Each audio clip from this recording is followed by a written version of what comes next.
Inter pass అయిన students కి practical learning and industrial exposure తో 100% ప్లేస్మెంట్ ఇస్తుంది I create degree college.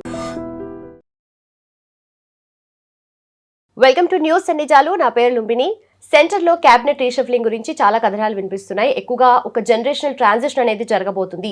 Women కి అలాగే యూత్ కి ఇప్పుడు ఎక్కువగా మినిస్ట్రీస్ ఇచ్చే ఛాన్సెస్ ఎక్కువగా కనిపిస్తున్నట్టుగా కూడా కథనాలు వినిపిస్తున్నాయి. అండ్ మోస్ట్ ఇంపార్టెంట్లీ ఇప్పుడు ఈ గవర్నెన్స్ గురించైనా ఈ రీషఫ్లింగ్ లేదంటే 2029 సెంటర్లో జరగబోయే ఎలక్షన్స్ గురించా డిస్కస్ చేద్దాం. ఈ రోజు మనతో జాయిన్ అవబోతున్నారు senior journalist Suresh Kochattil sir మనతో పాటున్నారు. Let's talk. హలో సార్, నమస్తే. రైట్ సార్, సో కొత్త ఫేసెస్, కొత్త పేర్లు వినిపిస్తున్నాయి. And first ever youngest ever అని చెప్పొచ్చు, నితిన్ నబీన్ గారిని అపాయింట్ చేశారు as president of BJP. And also ఇప్పుడు కనిపిస్తున్న పేర్లు కూడా కొత్త వినిపిస్తున్నాయి. లైక్ స్మృతి ఇరానీ గారు మళ్ళీ పిక్చర్లోకి వచ్చారు. అండ్ అలాగే కంగనా రనౌత్ పేరు వినిపిస్తుంది, రామ్ మాధవ్ గారి పేరు. సో ఇవన్నీ మ్యూర్ స్పెక్యులేషన్ మాత్రమే, అంటే ఎంతవరకు నిజాలు ఉన్నాయి? నితిన్ నబీన్ గారి టీం అయితే అనౌన్స్ చేసేసారు. దాంట్లో కంగనా రనౌత్ అయితే లేరు, కానీ మార్పులు ఉన్నాయి చాలా మటుకు. అండ్ యావరేజ్ ఏజ్ యాక్చువల్లీ పెరిగింది. దీనికన్నా బీజేపీ పొలిటికల్ సెటప్లో, అంటే వాళ్ళ పార్టీ సెటప్లో జనరల్ సెక్రటరీస్ కానీ, వైస్ ప్రెసిడెంట్ కానీ, స్టేట్ ప్రభారీలు కానీ అన్నీ చూస్తే యావరేజ్ ఏజ్ ఒక 56 నుంచి 58 నడిమిట్లో ఉండేది. ఇప్పుడు అది పెరిగి 61 నుంచి 64 వెళ్ళిపోయింది. So it is not just youth, it is also experience. అది చాలా ఇంపార్టెంట్. ఎందుకంటే మీరు యూత్ మీద ఒకటే వెళ్తే then you will fall flat. అది దీనికన్నా ముందు కూడా జరిగింది. బీజేపీలో అన్లైక్ కాంగ్రెస్ ఒక ఫ్యామిలీ పార్టీ. ఇది చాలా మటుకు మన దేశాల్లో చాలా ఫ్యామిలీ పార్టీస్ ఉన్నాయి. ఆ ఫ్యామిలీ పార్టీలో ఫ్యామిలీ హెడ్ డిసైడ్ చేస్తారు ఎవరిని పంపారు. రాహుల్ గాంధీ కానీ, ప్రియాంక వాద్రా కానీ, సోనియా గాంధీ డిసైడ్ చేస్తారు. ఎవరు పార్టీ ప్రెసిడెంట్ కావాలి వాళ్ళే అవుతారు, ఎవరిని జనరల్ సెక్రటరీ చేయాలి వాళ్ళే అవుతారు. వాళ్ళ దాంట్లో ఇన్ని సంవత్సరాలు నేను పనిచేసి వచ్చాను అని ఒక క్వాలిఫికేషన్ ఉండదు. రెండవది మీ కాంపిటెన్స్ ప్రూవ్ చేయడం, అది కూడా ఉండదు వాళ్ళ దాంట్లో.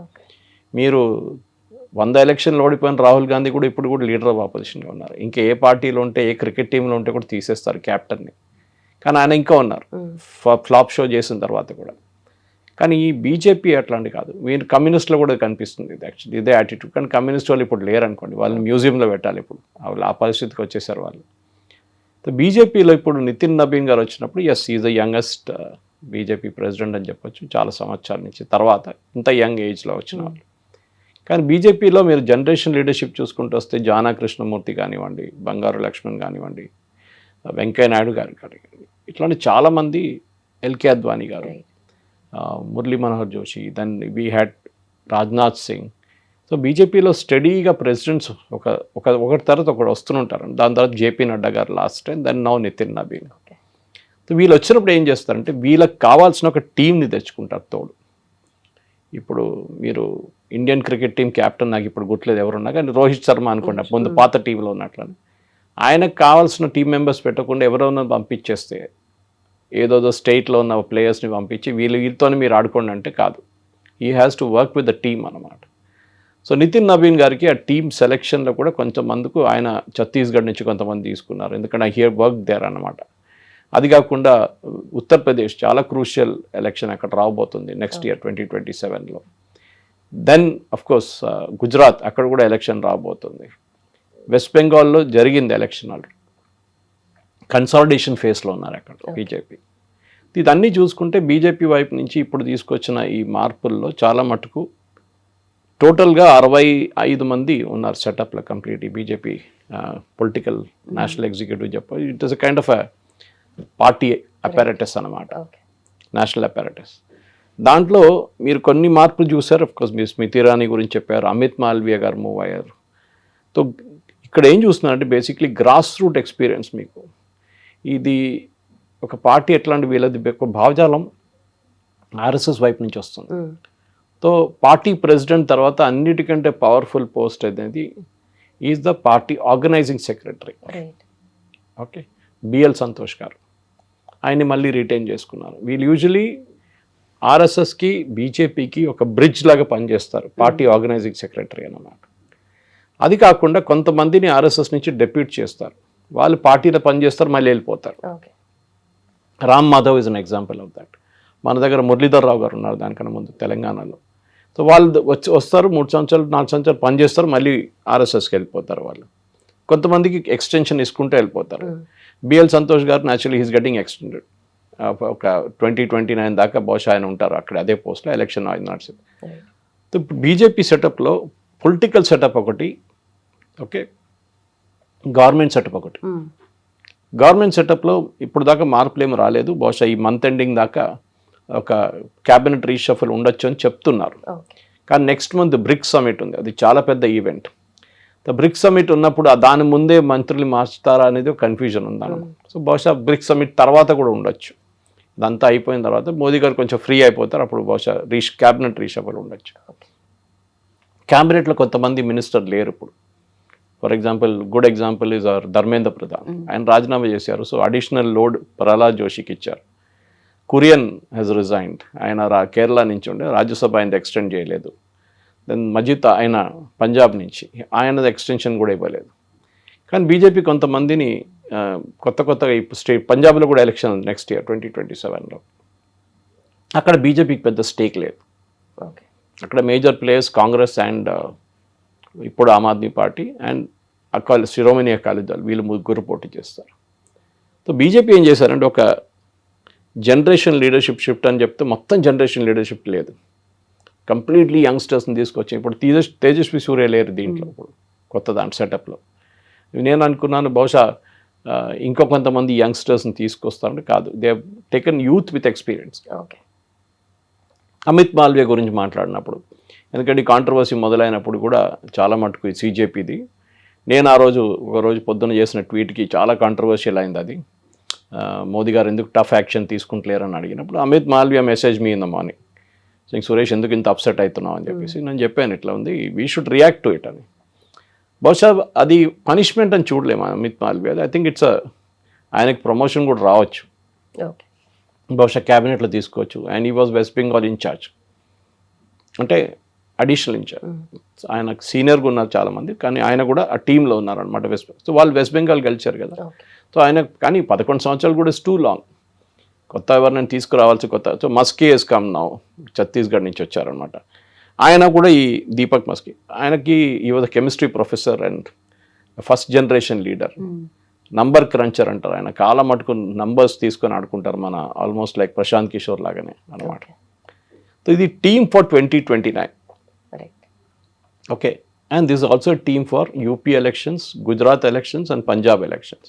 హిమాచల్ ప్రదేశ్ కూడా ఉంది ఎలక్షన్స్ 2027లో. అదొక సెమీఫైనల్ లాగా ఉంటుంది, దాంట్లో స్పెషలీ యూపీ. సో మనం యూజువలీ బీజేపీ లీడర్షిప్ చూసినవి ఏమవుతుందంటే పార్టీని ఒక్కొక్కసారి తొలగించిన తర్వాత వీళ్ళు ఎక్కువ మాట్లాడరు. కొంతమంది మిగతా పార్టీల్లో, మీరు కాంగ్రెస్ లాంటి అట్లాంటి పార్టీలో ఏదో బయటికి వెళ్ళేదో మాట్లాడతారు, స్టేట్మెంట్లు ఇస్తారు, కొంతమంది రాజీనామా చేస్తారు. ఇది అట్లేం లేదు ఇక్కడ. So those problems are not here. They go in see Smriti Irani, ఆమె ఫస్ట్ టైం ఎలక్షన్ గెలిచి రాహుల్ గాంధీని ఓడించారు. సెకండ్ టైం షీ లాస్ట్, మనకు తెలిసింది అది. సో ఫస్ట్ టైం ఓడిపోయింది, మళ్ళీ గెలిచింది, మళ్ళీ ఓడిపోయింది. ఓడిపోయిన ఏం చేస్తుంది ఆమె, she went back to her serials, acting మొదలుపెట్టింది. ఆమెని ఇంటర్వ్యూస్కి లాస్ట్ ఇయర్ ఐ థింక్ 2025లో జూన్లో అక్కడ ఇంటర్వ్యూ కూడా ఇచ్చింది ఆమె ఎన్డీటీవీకి, where she spoke our political objectives, అదంతా మాట్లాడేది కాదు. కానీ ఎప్పుడూ కాన్స్పిరసీ థియరీస్ ఉంటుంది. అమిత్ షా గారు వీక్ అయిపోయారా, నిన్న సభా నక్వీ వీళ్ళు మాట్లాడుతూ అమిత్ షా వీక్ అయిపోయారు, పీయూష్ గోయల్ వచ్చేసారు ట్రెజరర్గా, అక్కడ స్మృతి ఇరానీ వచ్చేసింది.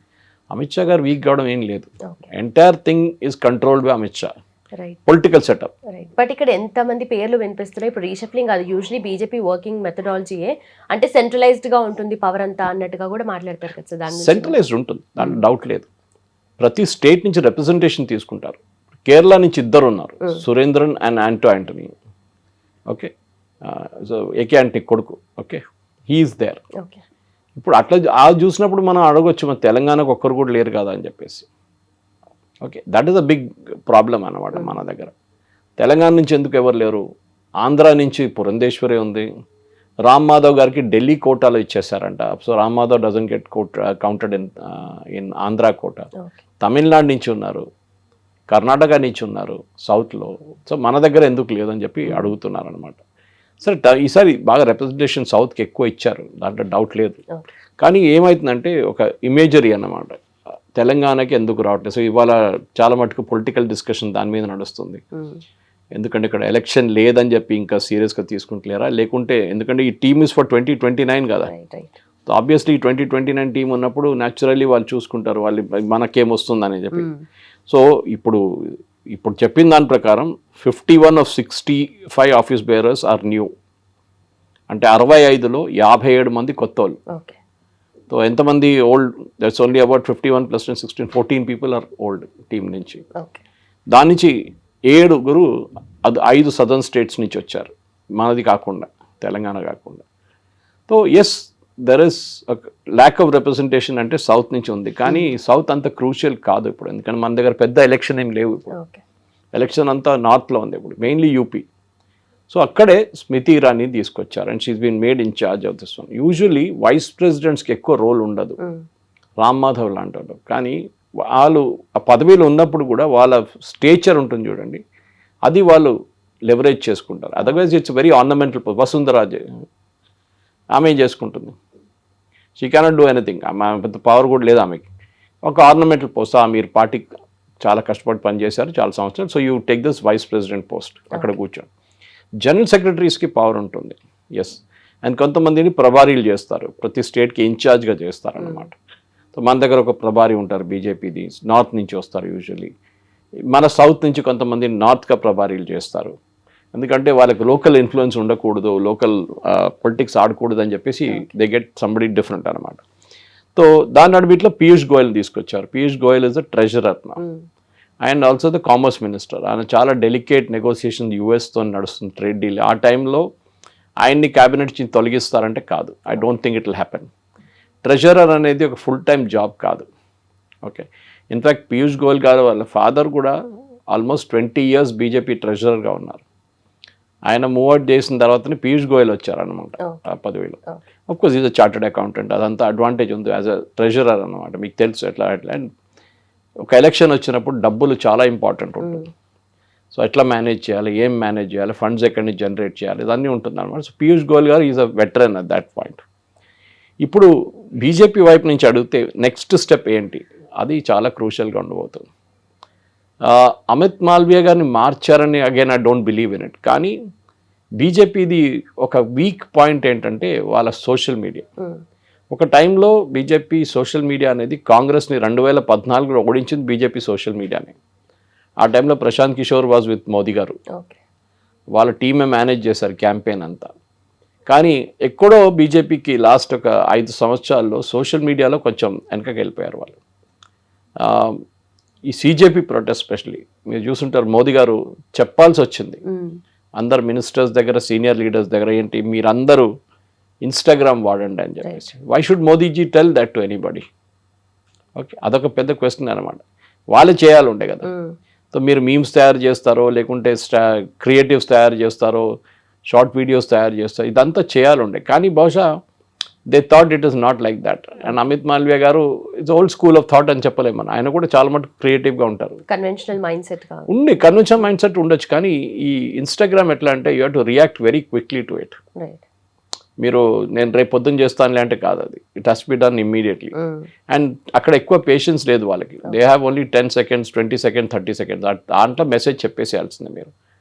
అది సీజేపీ కానీ వాళ్ళ సపోర్టర్స్ బాగా వాడుకున్నారు. ఇవాళనే was meeting one senior media guy gentlemen and he was telling, ఆయన చెప్తున్నారు నా దగ్గర, సురేష్ గారు బిలీవ్ చేయరు, నా కూతురు కూడా ఈ అజిటేషన్ మొదలైనప్పుడు సీజేపీ అని ఇంట్లో మాట్లాడుతుండే. బికాజ్ వాళ్ళ సోషల్ మీడియా కంప్లీట్గా స్వాంప్ అయిపోయింది. మీరు ఏది యూజ్ ఓపెన్ చేసినా అక్కడ అదే వస్తుంది. ఇన్ఫ్లుయెన్సర్స్ని వాడుకున్నారు, డబ్బులు పెట్టారు, మెటా దగ్గర కోట్లు ఐ థింక్ ఆల్మోస్ట్ 100 crores ఖర్చు పెట్టా అంటున్నారు పబ్లిసిటీ కోసం. అదే మనిషి ఇప్పుడు అంటున్నారు, ఆయన అంటున్నారు, కానీ 2-3 వారాల తర్వాత మా కూతురు ఇప్పుడు దాని గురించి మాట్లాడలేదు. So this is exactly what I was predicting. ఎందుకంటే ఆ టైంలో ఇంత పబ్లిసిటీ జనరేట్ చేయడంలో స్వాంప్ చేసేసారు లిటరలీ. ఓకే, కానీ ఏ రోజు అజిటేషన్ అయిపోయిందో ధర్మేంద్ర ప్రధాన్ రాజీనామా చేసేసారు, ఆ రోజు నుంచి స్లైడ్ స్టార్టెడ్ హ్యాపెనింగ్. వాళ్ళు పబ్లిసిటీలో దాని కొత్త పాయింట్స్ తీసుకొచ్చారు. గవర్నమెంట్ స్కూల్స్ ఇన్స్పెక్ట్ చేయడము, ఓకే, పొలిటికల్ స్టేట్మెంట్స్ ఇవ్వడం, ఇదంతా చేస్తున్నారు. బేసిక్లీ వాళ్ళు ఆమ్ ఆద్మీ పార్టీ వాళ్ళందరూ. సో బీజేపీ వైపు నుంచి ఇప్పుడు ఈ తీసుకొచ్చిన మార్పుల్లో ఒకటి మనం ఏం చూడాల్సిందంటే, ఒక్క డ్రాస్టిక్ అని చెప్పొచ్చు. డ్రాస్టిక్ ఓవరాల్ అమిత్ షా గారు ఉన్నప్పటి నుంచి వచ్చిన దాని తర్వాత ఉన్న ఆయన ఓన్ టీం తెచ్చుకున్నారు. అమిత్ షా గారు కూడా ప్రెసిడెంట్ ఉన్నప్పుడు ఆ టైంలో. ఓకే. సో యావరేజ్ ఏజ్ మీరు చూస్తే ఆఫ్ దట్ 65 ఆఫీస్ బేరర్స్లో 51 మంది అరౌండ్ 50 years ఎక్స్పీరియన్స్ అని చెప్పొచ్చు. 51లో while around 50 years and more ఉన్నారు వాళ్ళు. 20 మంది ఏమో between the age of 56 and 59 ఉన్నారనమాట. మిగతా వాళ్ళు బిలో అబౌవ్ దట్ నంబర్ 60 అన్న. సో ఇదొక ఏజ్ గ్రూప్ చాలా బాగుందండి. 61 అని చెప్పేది మనకు చాలా మటుకు ఓల్డ్ స్కూల్ ఆఫ్ థాట్ అని వచ్చేసింది. కానీ రాహుల్ గాంధీ గారు ఆల్మోస్ట్ 58కి వచ్చేసారు, ఆయన రిటైర్మెంట్ ఏజ్కి వచ్చారు. కానీ ఈ still considered young. It's is okay, no problem. కానీ మనం ఇద్దరు ముఖ్యమంత్రిని కూడా తీసుకొచ్చారు వీళ్ళు, మీరు దీంట్లో చూస్తే. ఒకటి తిరాజ్ సింగ్ రావత్ అని మన ఉత్తరాఖండ్ ముఖ్యం, ఇంకోరు బిప్లబ్ కుమార్ దేవ్, ఆయన పెళ్లి కూడా అయింది మొన్న. సో ఆయనకు వెడ్డింగ్ గిఫ్ట్ లాగా వీళ్ళిద్దరు ఎక్స్ చీఫ్ మినిస్టర్స్. వాళ్ళని కూడా పార్టీలు తీసుకొచ్చి they have been also given general secretary position, which is very powerful. Sambit Patra he's got a promotion. ఆయన పేరు దీంట్లో డీటెయిల్గా కనిపించట్లేదు, కానీ నాకు అనిపించింది ఏంటంటే సంబిత్ పాత్రా గారికి ఎంటైర్ నార్త్ ఈస్ట్ అప్పగించేస్తారు. ముందు మణిపూర్ ఒకటే ఉండే ఆయనకి. నా entire north east is under him. So maybe it's kind of promotion ఆయనకి. అది కాకుండా మనం చూసిన ఈ అపాయింటీస్ వస్తున్న 23 స్టేట్ నుంచి యూనియన్ టెరిటరీ వస్తున్నప్పుడు కూడా చాలా మటుకు కాన్సన్ట్రేషన్ ఏం చేశారంటే క్యాస్ట్ ఈక్వేషన్ చూసుకున్నారు. అది మీరు కష్యత్స్ ఉండొచ్చు, మీరు బ్రాహ్మిన్స్ ఉండొచ్చు, మీరు ఓబీసీస్ ఉండొచ్చు, ఓబీసీస్లో అగైన్ కేటగిరీస్ ఉండొచ్చు, అట్లా అపాయింట్ చేశారనమాట. ఈవెన్ వెస్ట్ బెంగాల్లో కూడా ఒక లేడీని అపాయింట్ చేశారు. She was never in politics, కానీ బీజేపీ కోసం కష్టపడి బూత్లో కూర్చున్నాం ఆమె. She was appointed as one of the general secretary. So అట్లాంటి చాలా మందిని తీసుకొచ్చారు వీళ్ళు.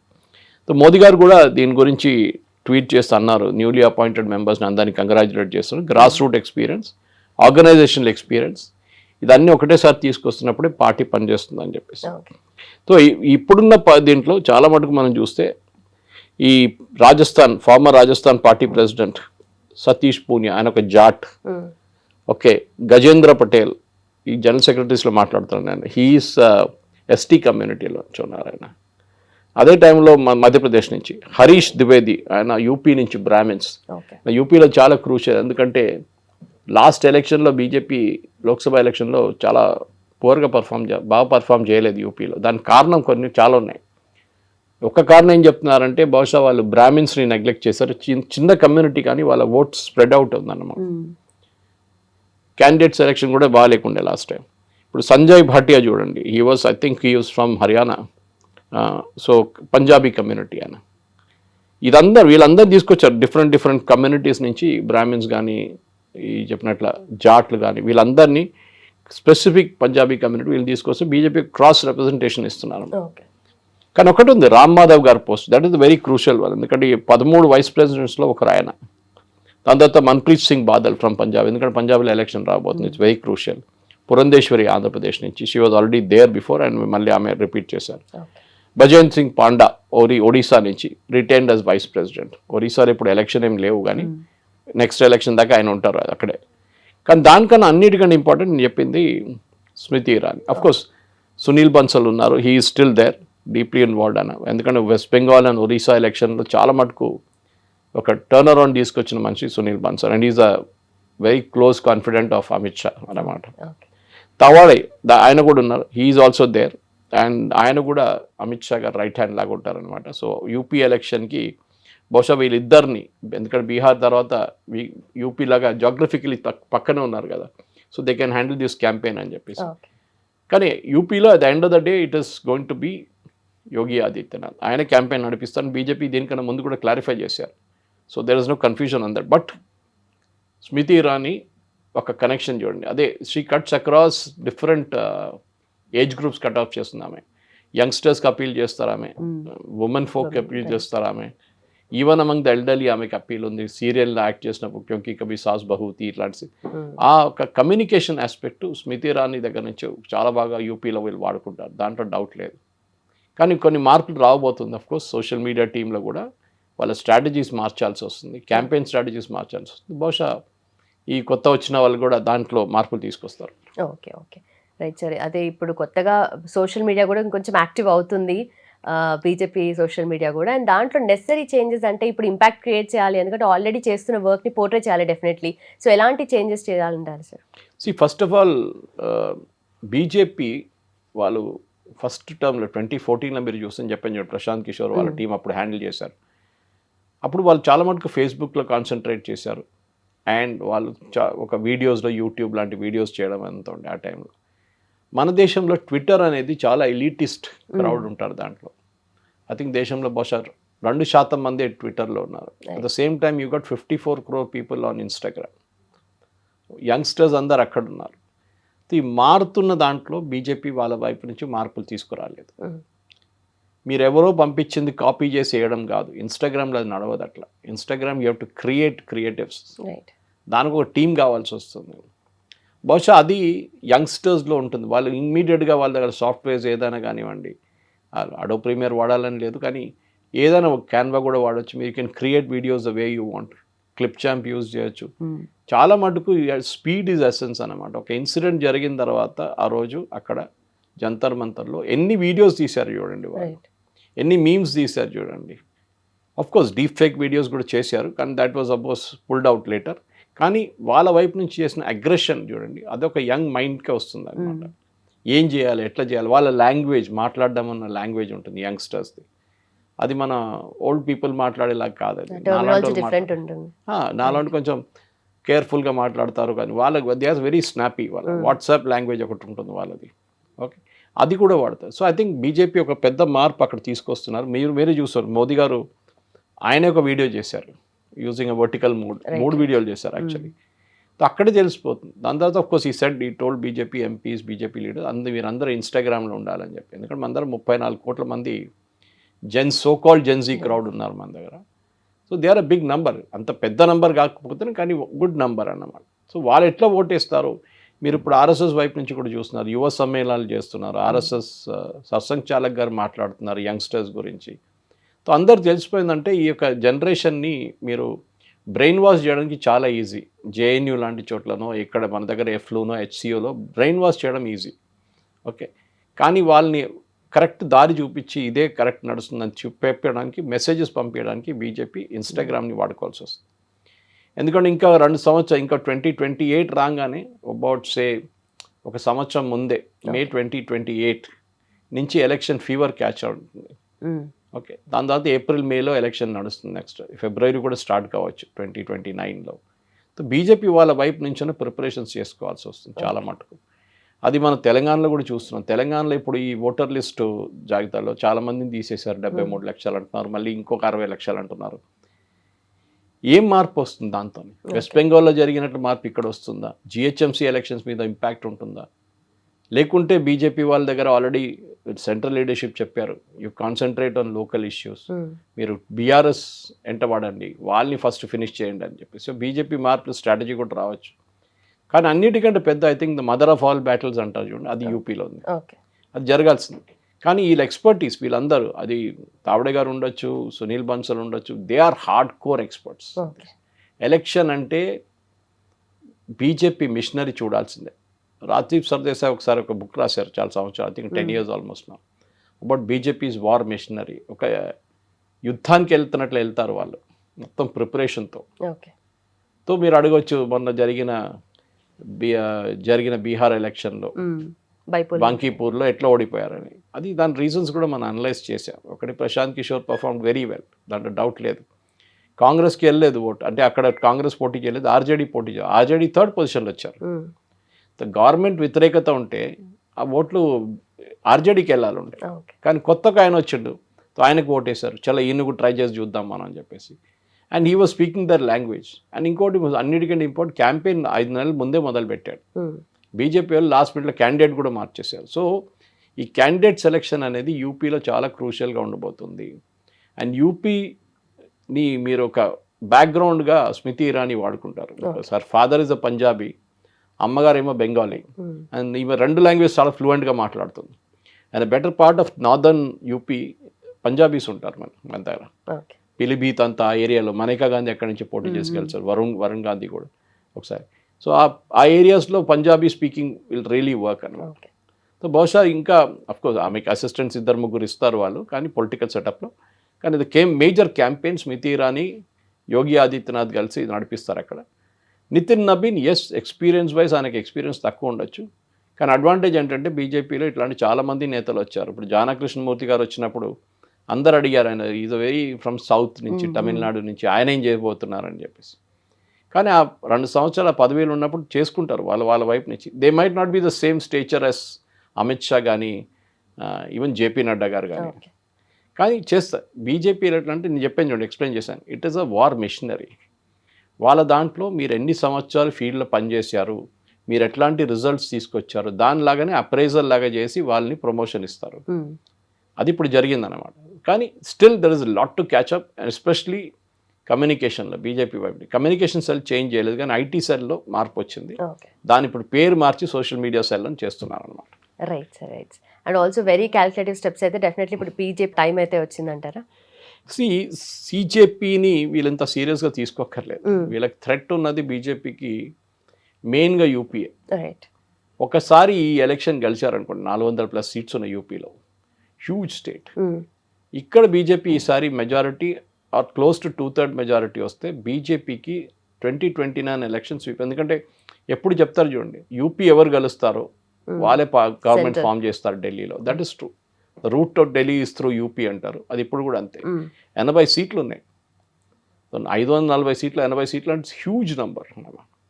కానీ మోదీ గవర్నమెంట్ కొన్ని మార్పులు తీసుకురాబోతున్నారంటే ఇవాళ మళ్ళీ న్యూస్ వచ్చింది, women's reservation bill amendment act తీసుకొస్తారు, దాంతోపాటు డీలిమిటేషన్ తీసుకొస్తా అంటున్నారు.